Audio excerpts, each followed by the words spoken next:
Hey everybody, welcome back to Be Better on Purpose with Dr. Darryl L. Jones.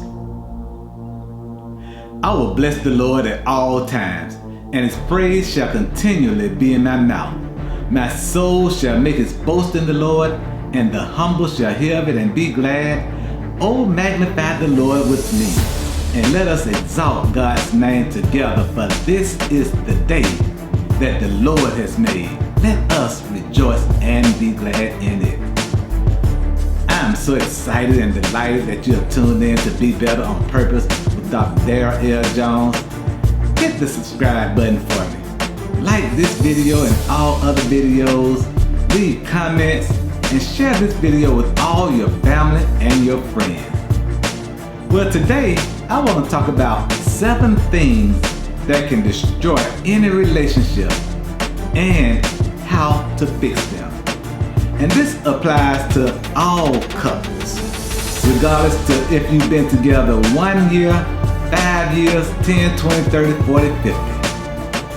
Do you know that we should be looking to prevent problems in our relationships before they begin? There are 7 major but subtle relationship destroyers you should be on the lookout for. So let's take a look at them so we can be on the lookout for them so we will know how to fix them. And the first destroyer is having too many obligations. Life is busy. I get it, you get it, and we all get it. But staying busy, especially staying too busy, can actually sabotage your relationship.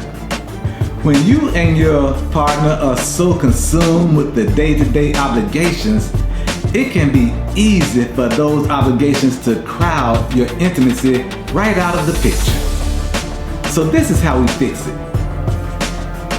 We can't put our relationships on autopilot, so we have to realize it takes daily commitment to keep the spark alive. We must be intentional about taking time for one another. It is very important to give ourselves the time we need to continue bonding and enjoying life with one another. Number 2, letting things get under your skin will destroy your relationship.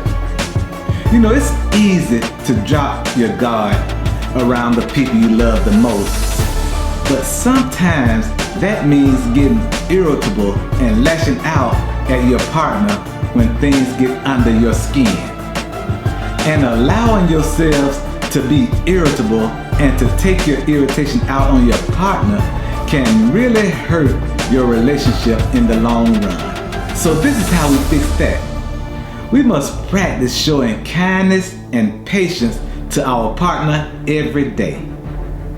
And these qualities, I know, don't always come easily, especially when you're upset. But kindness and patience are a choice we must make even when we don't feel like it. Our marriage, our relationships, our commitments depend on both of us acting in loving ways, even when we're annoyed at one another at a life situation or a life circumstance. Number 3, failing to engage one another can destroy our relationships. Do you know couples simply get bored when they aren't actively playing together and engaging one another? Life stress takes over when we aren't having fun. And many couples, we find ourselves wondering, where did all the good times go? Then all of a sudden, we find ourselves staring at each other across the dinner table wondering why we have nothing in common to talk about. So this is how we fix that. And if you're feeling bored in your relationship, liven it up with some shared activities. You can return to something you enjoyed in the past, or even try a new activity. Finding time to play and enjoy yourself can make a tremendous difference in your relationship. Number 4, living separate lives. Competing priorities will always be a challenge for every couple.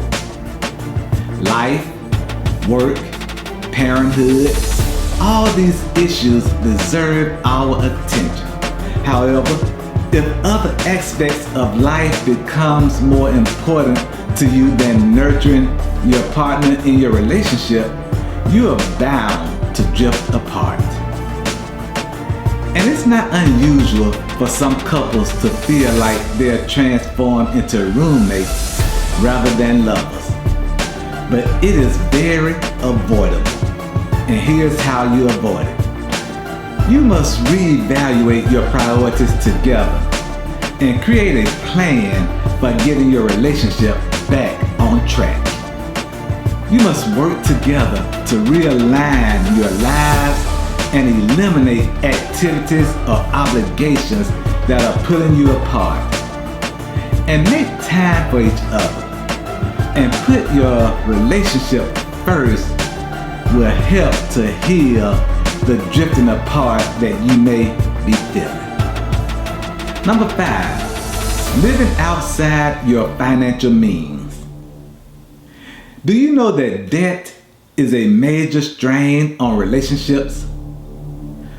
When we spend more than we make, we find ourselves at the mercy of lenders and creditors, and we are constantly scrabbling for opportunities to make our money stretch farther than it can. Financial strain leads to more frequent conflict in relationships. So it is very important to get it sorted out as soon as possible. And this is how you do that. You must figure out how much money you actually owe, then make a plan for getting it paid down. And this could mean reducing your spending or finding ways to make more money. But whatever you decide, create a plan and help one another stick to it. Number 6, hanging on to past pain can destroy your relationship. Pain from the past can seriously hurt your ability to relate to one another now and in the future. And whether it's pain between the two of you or pain from an outside source. And this is how you fix it. And it's not an easy fix for past trauma or pain, but it's something you will likely need to work on long term. So I recommend finding a licensed therapist who's an expert in your particular pain area of life. And then you want to commit the time and the resources to addressing that particular trauma. And if your spouse or your partner who you're in a relationship with is seeking help individually, support them through the transition into resolving the pain. It will pay dividends in the long run. And number 7, my final destroyer of relationships is prayer and worship. And maybe I should say the lack of the inefficiency of prayer and worship. Many relationships are deficient in the area of prayer, and some see prayer as personal and private. But when you are a couple, you should let your partner know what you are seeking in faith. You should also pray together for your relationship to be strengthened. And your purpose in life is from God, and it is supported by your partner. And additionally, you should find a place of worship that you both are passionate and consistently serving in a ministry service area. And remember, there are some verses found in our Bible that can really help and encourage you in your relationship. Let me share a couple of Bible verses that really encourage me in helping me to better have a grip on my relationship with my wife and maybe they can help you. And now these three remain: faith, hope, and love. But the greatest of these is love. And you can find that in 1 Corinthians 13 and 13. And in 1 Corinthians 16 and 14, it tells us to do everything in love. Ephesians 4 and 2 tells us, be completely humble and gentle. Be patient, bearing with one another in love. And 1 Peter 4 and 8 tells us, above all, love each other deeply, because love covers over a multitude of sins. And my favorite Bible verse can apply to you individually and to both of you all as a couple. And you might hear me say this text in every video. I can do all things through Christ who gives me strength. So we don't have to let these 7 destroyers destroy our relationship. Are you ready to take a deeper dive into figuring out how to keep these destroyers from destroying your relationship? Have you and your partner dealt with one or more of these relationship destroyers? How did you overcome them? Let us know in the comment section. Please hit the subscribe button, like this video, leave comments, share it with your family and your friends. Well, until we're together again, be better on